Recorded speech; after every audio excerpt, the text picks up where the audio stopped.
Good evening, everybody. All right, so I'm going to go ahead and introduce our panel real quick because I don't need to be the only person up here. All right, thank y'all so much for coming out here tonight. So at first, we have Miss Sharday Tate. If you can come on up.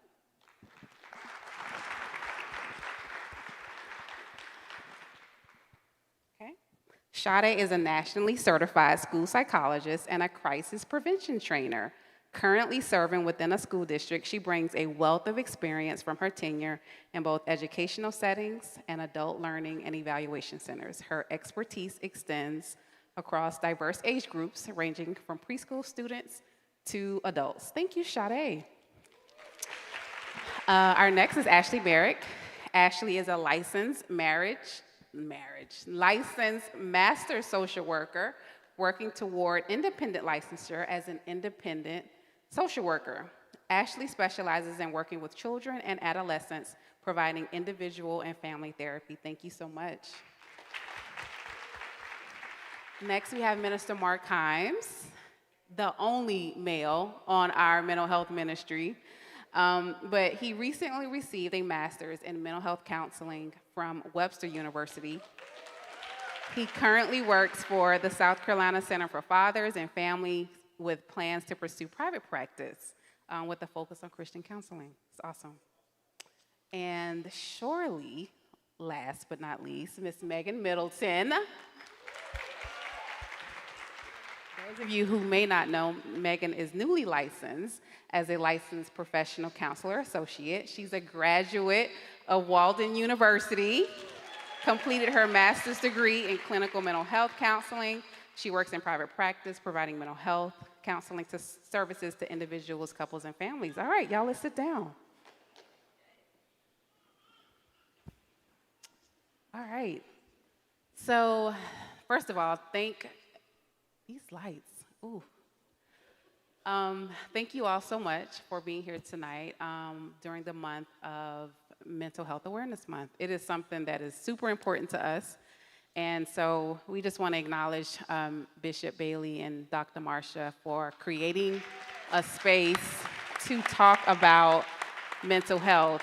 Because I don't know if you all know, but a lot of churches don't talk about mental health.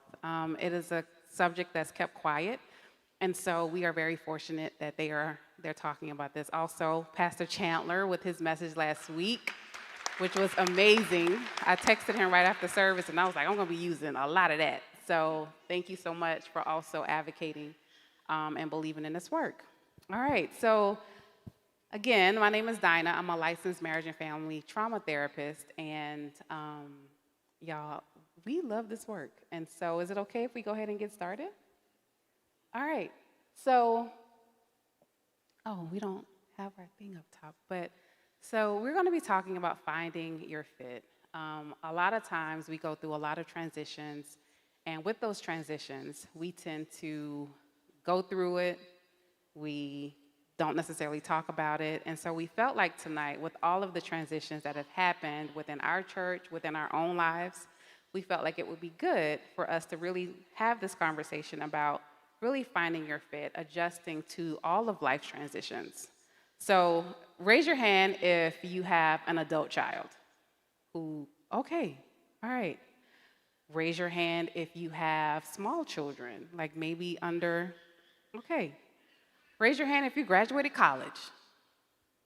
Okay. Raise your hand if you just recently got a new job or your promotion. All right. So it looks like at this point, probably everybody has had some transition in life. And a lot of times when we go through these transitions, oftentimes if we don't have the skills or if we don't have the support system, many times mental health issues arise during those life transitions. So panel, have you all gone through any recent transitions? Yeah, I guess I can begin. Yes, so I would say the most recent transition that I had was a transition in career and job. I had a different location, and so with a different location and I'm placed in a different setting, I have a lot more responsibilities, different responsibilities. So I have a lot of on-the-job training that I have to do, that I have to learn, and having to be patient with myself as I am learning and transitioning to a new space. So, I mean, it's fun and exciting, but it's also a journey and just, transitioning, learning new people, new bosses, new colleagues. And I'm sure with, us, like everyone probably has at one point or another transitioned in careers in different spaces. But I would say this time I was a lot more patient with myself during the transition because, like I said, it is a lot to learn, a lot to do.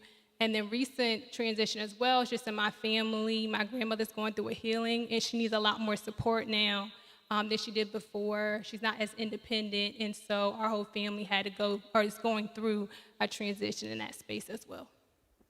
Thank you, Sade. Just really quickly, I forgot to mention another member on our mental health ministry, and that's Sister Keisha Walker right here in the lovely green. I completely forgot to mention her, but she will be kind of co-moderating. There is supposed to be a QR code behind us, so if you have questions, the QR code will be right here where you can scan, and you can put those questions here. And also, our amazing ushers have question cards. So if you have questions and you don't want to use your phone, you're welcome to use the question cards in the bag. Just raise your hand and they'll get you one. Or you can just scan this QR code and your questions will come to Sister Keisha anonymously, and we can answer those questions at the end. Sounds like a plan? All right. Any other transitions? I guess I can go. So I think for me, a transition is my son. Actually, his birthday was yesterday, and he turned 12. And so we're at this pre-teen, getting ready to get into the teenage years stage, and that has been a transition, learning to kind of let him go a little bit and not baby him as much, and kind of guiding him through the whole middle school experience. So that has been a transition. And I would say at work, one of the transitions I had is I normally work just with middle school students, and so I recently started covering the high school. So I'm working with middle and high school, and they are very different. They the same. They're not, they're different. All right, anyone else? What about Megan? You just recently became newly licensed. So was that a transition for you? Absolutely. The biggest transition, though, was going from being a student to not being a student. I was super excited about finishing, and then when I was done, I didn't know what to do with myself, okay? So that actually was a very interesting transition for me. I didn't expect it to be, but it was, and so it just opened up my eyes to see that anything that you are used to, when you're no longer doing that or when you no longer have that, when you shift away from that, it does open up some feelings that you might not have known would come. All right, I am probably the king of transition. All right, 2020, I lost my mother and my oldest brother. Immediately after my mother passed, my dad was diagnosed with dementia, fell into a depression, had hip replacement surgery. This is all during the pandemic, by the way, 2020. Dealt with, of course, meanwhile, raising 3 children, finishing school, transitions with job. So I have dealt, Bishop talks about the test. The test is coming. I've been tested the last couple of years and still in the midst of it. So when we decided to talk about transition, I was like, man, this is relevant for me. One, dealing with it myself, talking about things we've learned, and also professionally strategies to adjust as well. Yeah, absolutely. So we tend to have these transitions, and again, we are definitely faith people, and we go through these transitions. And a lot of times we go through them, and we don't realize that they actually do affect our emotional and our mental health. So how can transitions, if not properly dealt with, how can they affect us emotionally and mentally? I mean, when you think about transitions, you think about change. And with change, it can be hard and difficult at times. And so it can bring on that uncertainty, a whole lot of questions, that wondering what I'm going to do, how I'm going to figure this out. And like Dinah said, if not dealt with, you could get those feelings of like depression, that sadness, that loneliness, depending on the type of transition that you're going through. There can be a change in relationships. The people that you may normally talk to, or you're in like a new position or something like that, so you're around new people. So I think it has a big impact on like your mental health, your thinking, how you feel, how you interact with those around you, how you interact with your family. All of that is impacted by transitions and change. Really, really solid. Anyone else want to add on to that? All right.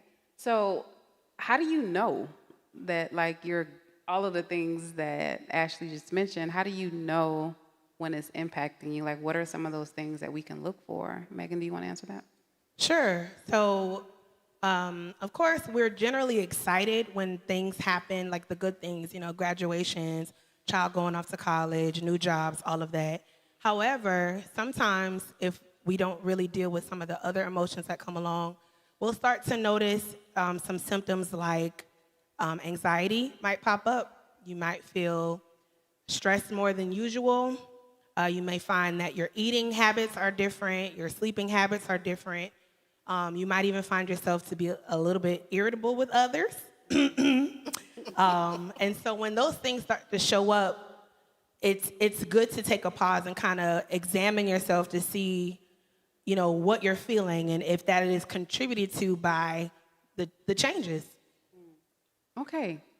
So I can go through something and then I have these symptoms of anxiety, depression, and oftentimes, do people know that they're actually sometimes, because, we don't like labels. We don't want to say we're anxious. We don't want to say I'm having depressive symptoms. But other people know. And people like, okay, I got to walk on eggshells around her. Or, golly, like he or she is real snappy. Or, like, sometimes you can be isolated. Now I know we haven't really talked about this, but Minister Mark, you mentioned, and we know that you're taking care of your mother. Is that right? Your father. Caretaker fatigue. Is that a thing? Is that a transition? That is a real thing. And when you talk about symptoms and things, everything that Megan said, my wife and I, she's also, her mother's dealing with some health issues as well. And we've dealt with her. And one of the things Megan talked about, the irritability, things like that, we've kind of acted in opposite ways. So my wife, she's the irritable and fuss at you and all that. I draw away. I seclude myself. I, shrink and try to hide, basically. So it's like our body's response to whatever's going on. So as a caregiver, definitely. Another thing, as a caregiver, and the term is so relevant, caregiving. The Bible says to cast our cares, but we're caring for another person, which means we're carrying their stuff.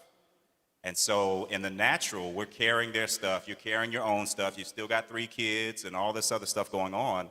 And what I found also, you start to drop some of the things that you should be carrying, right? So as you're supposed to be doing this, but you did, I'm on the prayer team. I forgot, when I was supposed to lead prayer, things like that, because I was dropping things because I was carrying too much. So that's why it's so important to let it go, spiritually through prayer, talking to someone, being honest and open to people to get rid of those cares. Honesty. So we've got to be honest with ourselves that we're carrying a lot.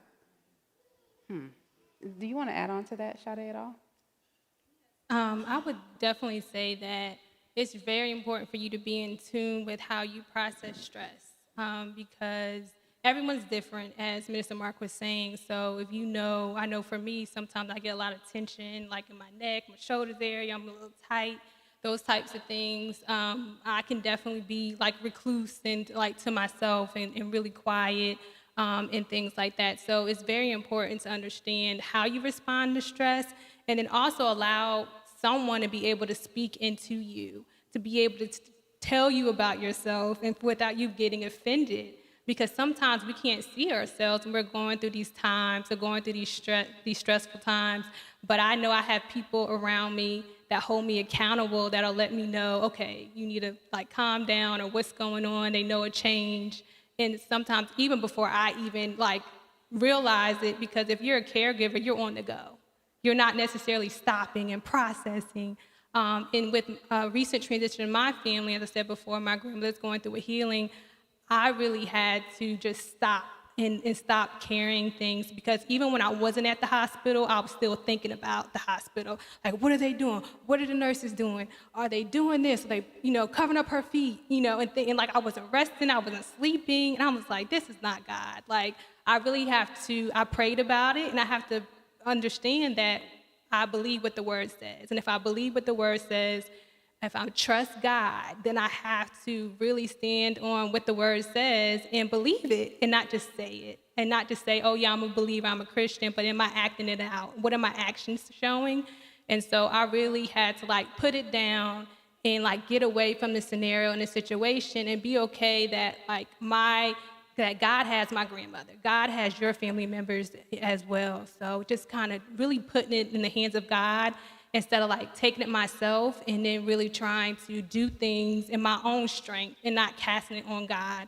I really was during this time doing a lot of things out of fear and not by faith. And so the Lord really convicted me about it, to just okay, are you gonna believe me or not? And so I was like, I'm going to believe you, and I'm gonna operate by the Spirit and not do things in my own strength. That is so good. Are you going to say, Sebastian? Oh, no. To go back to you pointed out honesty. Yeah. And I wanted to kind of put out there, the stigma, for example, with African Americans. Anybody raised thinking you keep it in the house, don't go telling people your business. And meanwhile, your family member might be going crazy, right? We sweep trauma under the rug.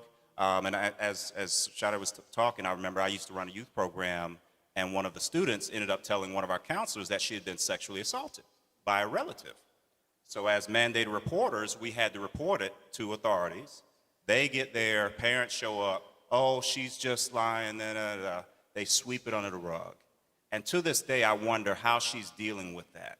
The fact that nobody let her, the time she expressed herself, it was swept back under the rug. I don't know what they said to her when she got home. Girl, why are you telling our business? Mm-hmm. And the effect that can have on us. So not only for ourselves, but also with family members. Your wife, they may be acting out, crying out, and you may be like, oh, it's no big deal. Well, maybe it's no big deal for you, but it may be a big deal for that person, for that child who's acting out, or whoever is in your family, in your immediate circle, might be acting out and needing more help than what you might think. Did you?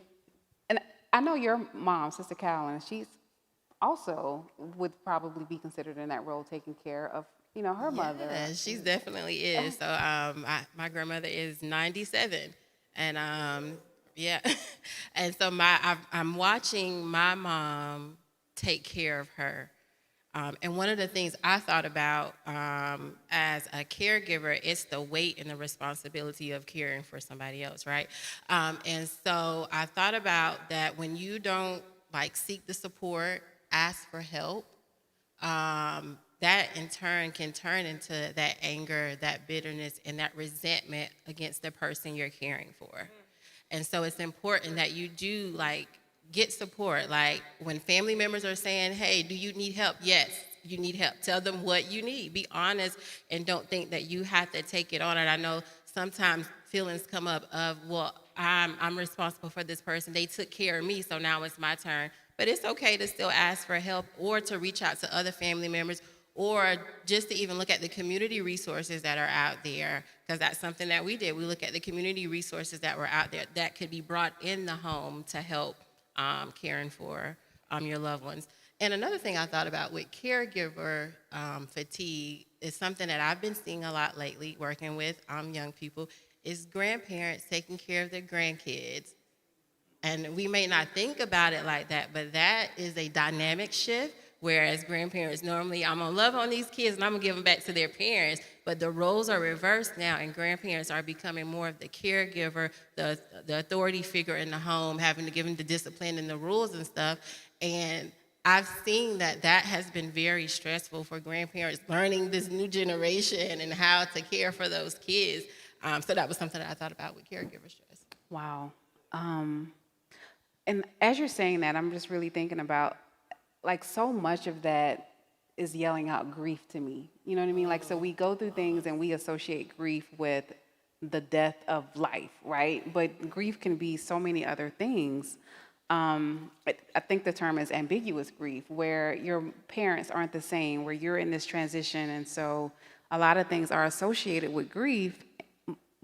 So how do you, and we're clinicians, and so we see this all the time on our end, but for people who are actually going through transitions and trying to find their fit, like, what will we say to that, especially those people who are grieving, whether it is the loss of a loved one or just grieving life, period? Megan, do you want to answer that? So there's no, I wouldn't say that there is a formula for what you would say to people. I think it's important for you to be watchful, to keep your eyes open and to see, especially if you notice any differences in a person's personality, their dynamics. People don't always know what to ask for. So if you're going through, you may not know that you need somebody to go do your grocery shopping for you. Instacart me, please, okay? You may not know that you need someone to just stop by and say, I'll clean up your kitchen. And so we may not know exactly what to say, but if we can be mindful, especially if people we're really close to, be mindful to kind of pick up the pieces, just step in. A lot of times people don't want to ask because they don't want to feel like they are a burden. And so it's important for us to be able to just be what they need, even if they don't know that they need it. And you may not know what to do.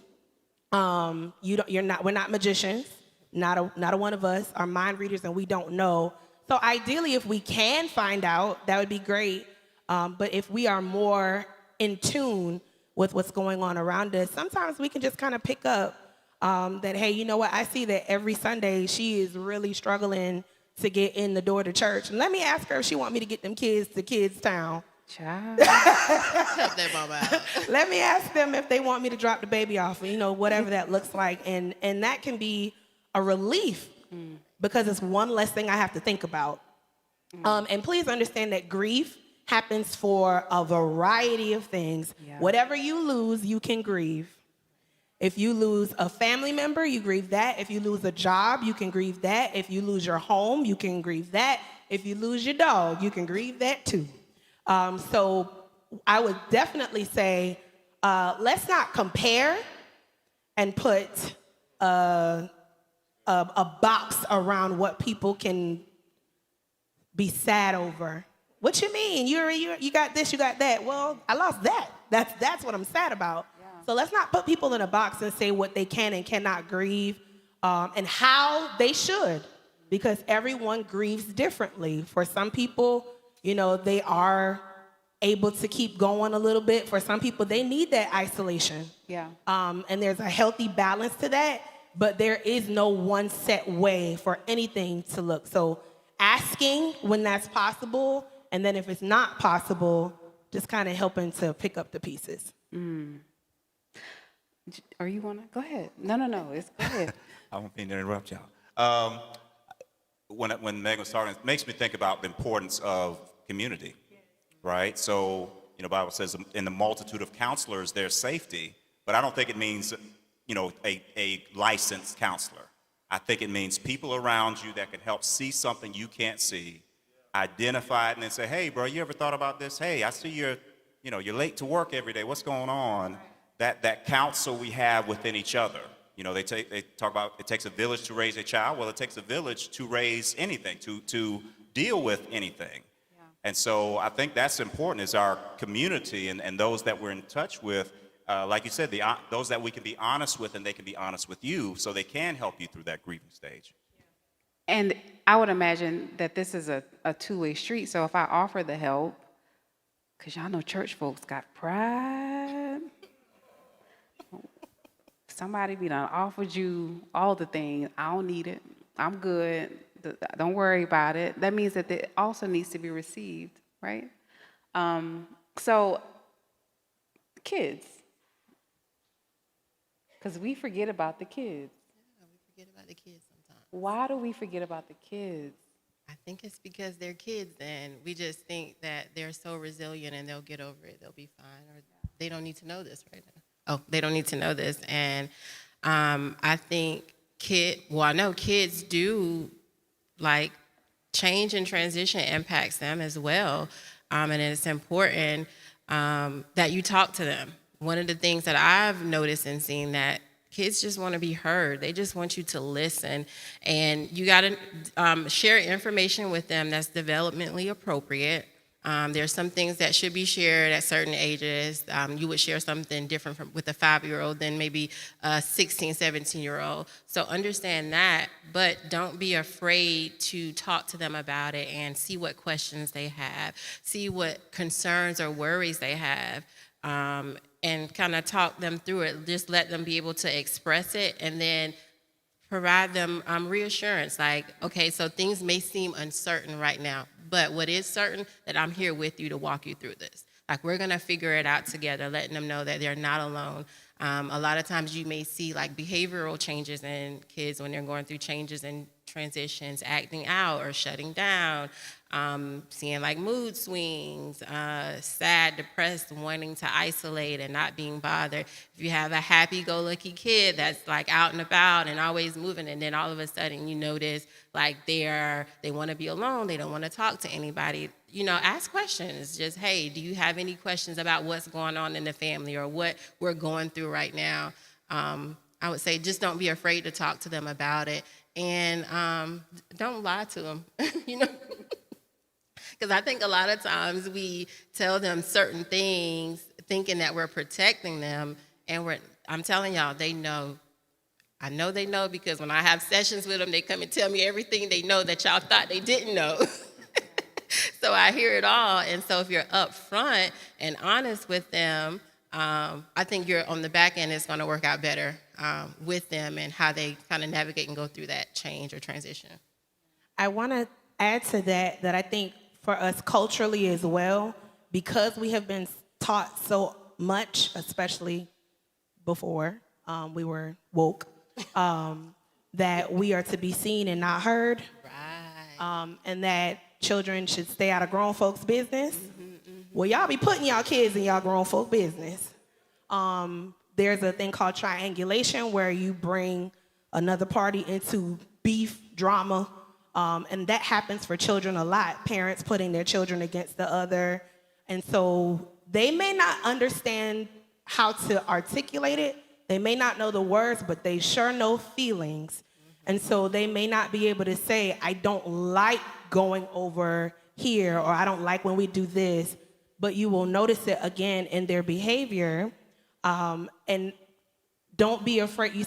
You said not to be afraid to talk to them. Well, if they're not comfortable talking with you, please don't be so prideful that you don't allow them to talk to someone. It hurts more than it helps to try to keep things in the house. We want them to be able to communicate, of course, appropriately, respectfully, all of that good stuff, but they need to learn how to express their feelings. And by keeping them from doing that, they become adults who That's don't good. know how to express their feelings. That's good. And I know I just want to add this really quickly. Oftentimes when children are going through things and they're going through transitions, when we go through transitions, especially as children, we develop narratives. We develop these schemas that get attached to us. So we go through something, if we don't have the support, if we don't have people who are nurturing and caring while we're going through that, we develop narratives that may say, no one's there for me, or I'm not lovable, or I have to do this all by myself. And so you develop these narratives very early when you go through these transitions. And those transitions, like you said, follow you into adulthood. So how do we really find our fit? Like, what would you say to people who are going through transitions, or who've gone through transitions and maybe not have processed it all the way? Like, what would you all say?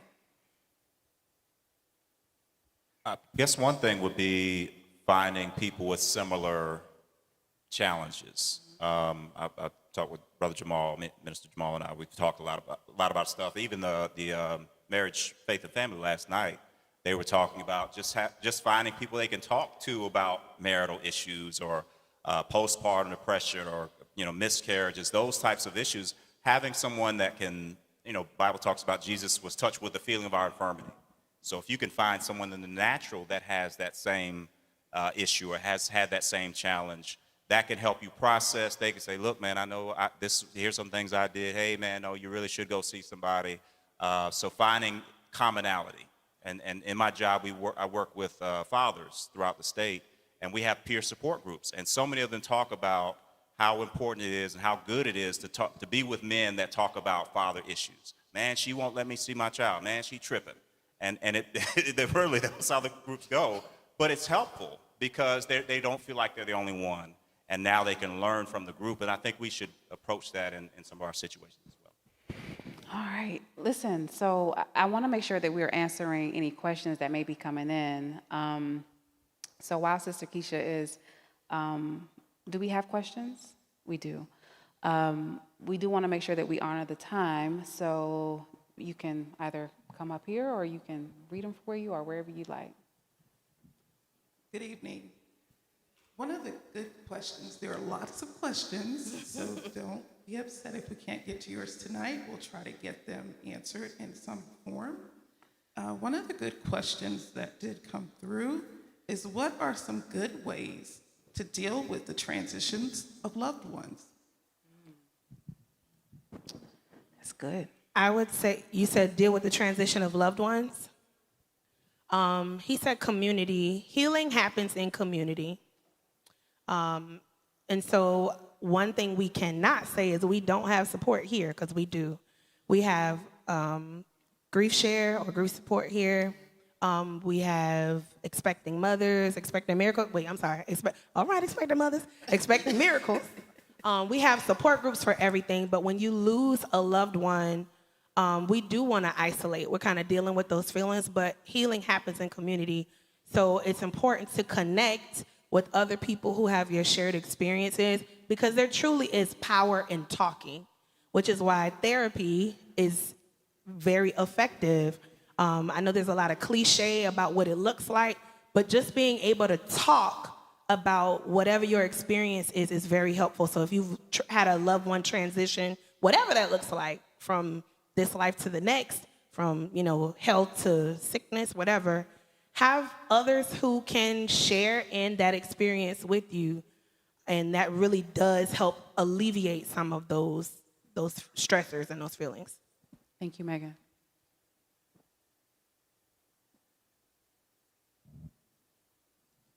Okay. One of the other ones that came in from the audience here tonight is transitioning from my last adult child in the home. From age 22 to 62, I was used to having children in the house. Now I'm home alone, and it's a newfound loneliness. Any advice on that transition? Launching children is probably one of the hardest things.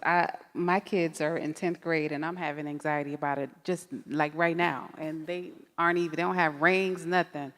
But I will say, with this transition, it's one of the most important things that you can do is you can say, like, this was a part of my life. These kids are still a part of my life.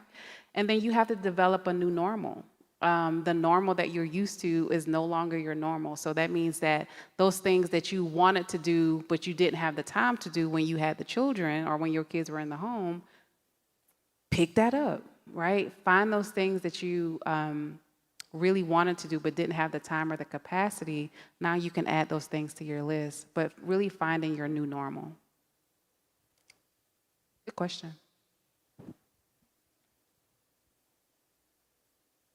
Okay, these are really good. What do you do if your spouse gave you trauma? And how can you possibly get past those triggers? Y'all want me there?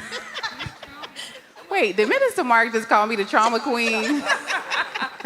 She does excellent training on trauma, so I'm messing with her. I know, but no, I really do. It is my jam, which is crazy that I say this is my jam. My friends tell me all the time that I associate everything to trauma, but y'all, listen. Trauma is real. And in this situation, if she's experiencing trauma from her husband, because you're in it and because he's in it, he's probably not really seeing that he's causing trauma. And so the best thing to do is to get someone that's not in it to really be that unbiased person. Trauma is hard. Trauma isolates you, it fragments you, and then you end up becoming a completely different person. So if he's causing trauma, and I would really want to know what kind of trauma, because trauma is on a spectrum. Like, there's so many things that could be traumatic. But number one, I would want to make sure that you're safe. And so if it's abuse, whether it's physical, emotional, like, there's help for that. And then number two, bring in someone else that can really be that support and to really guide you through what's happening. Because I would imagine that he probably has a history, you have a history, and when you combine those, it creates a pretty unsafe environment. So bring in someone to be that unbiased person. If I can add to that, kind of a spiritual aspect as well of forgiveness, right? If I'm still holding on to something and I see that person every day and that's, like they said, they're triggered by it, that may mean I haven't fully forgiven them. So the element of forgiveness, I mean, Jesus just over and over, as you stand praying, forgive. If you have aught against any, leave your gift at the altar and go get it settled. He was so big on forgiveness. On the cross, what does he say? Father, forgive them. And when you truly do that, I believe you let go of the trauma and release yourself and release that person. So I would add that to it as well. To truly forgive means you're letting go of that, of what took place. I'm going to push back just a little bit. Minister Mark's my good friend. So you cannot force forgiveness. And oftentimes we want to say forgive, forgive, forgive. And that is exactly what the Bible tells us to do. But forgiving someone who has caused you pain is hard. And so you do not have to do it alone. But I will say, when you don't forgive, it does stay with you. It becomes a part of your body. Like when they say the body keeps the score, unforgiveness is also keeping that score. So we want to invite you to forgive, but we're not forcing you to forgive, because that's a process and that takes time. This is so good tonight. How do you get someone help that doesn't see they need help? Multi-part question. They are easily angered and tired. Everything seems to get on their nerves. They don't have the means to get help, and they don't see that they need it. A little complex. You can't force anyone to do something they don't want to do. And oftentimes, when we are really close to someone, it's very difficult to see what they see. So if you are experiencing these symptoms, which sounds like they're having a difficult time transitioning through something, you may not be the person to get them to see what's going on, but what they surely need is empathy and support. And so you can say all day long, you need to see a therapist, but you're probably going to push them away from getting one. But you can tell them how whatever they're going through is impacting you, but don't make it about you. I hope that makes sense. I see that this is what's going on with you. I'm feeling really hurt for you, whatever. But you cannot force anyone to do anything, but you can be empathetic and letting them know that whatever you choose to do to get the support you need, I'm here to hold your hand through it. And I want to love you through it. I want to be here with you as you get better. My take. I was just going to add to that, and as a believer, this is where you're going to have to pray for them, that God open their eyes and that they're able to see kind of what they're going through and that they do need help. So don't forget that point of prayer and keeping that person lifted in prayer. All right. Do we have one more? We'll do one more.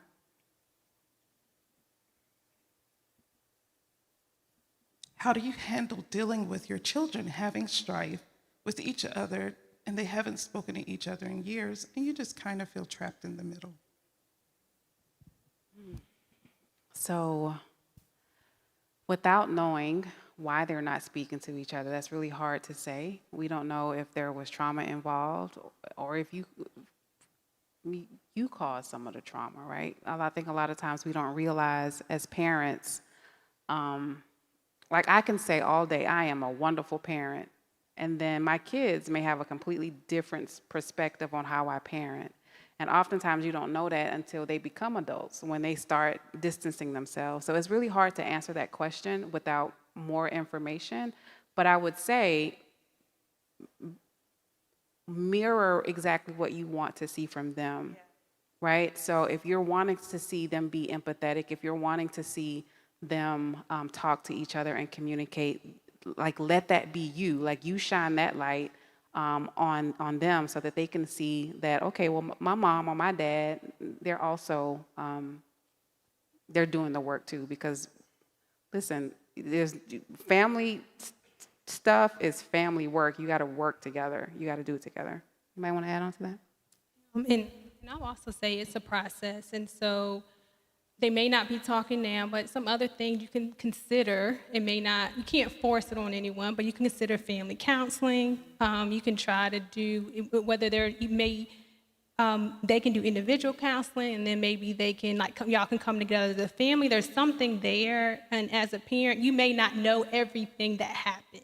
You might think you know, but I deal with a lot of kids in a lot of situations, and there's some things that, the parents, they don't know. There's things that, me and my siblings know that my parents don't know. So you know that you might think from the outside, oh, they need to be talking. There's so much to uncover there. There's so much to dig up that we don't know. So just encouraging them, showing them that unconditional love, mirroring, and also consider getting help as a family, maybe. That's good. So I think this green light does that mean something? It means stop or go. I don't know. Okay, so we gonna all right, are there any questions from the audience? Are we okay? All right, so last things, if you had to give them one last thing about adjusting to life's transitions, what would that be? I would say be honest with yourself. Be honest about what's going on, what you're feeling, and acknowledge those feelings. And once you acknowledge them, I think then you can step forward to get help with them.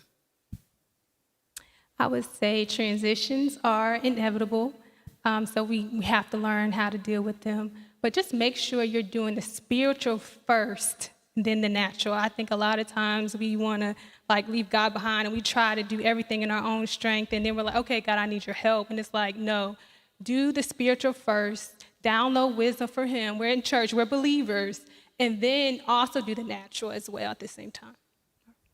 That's good.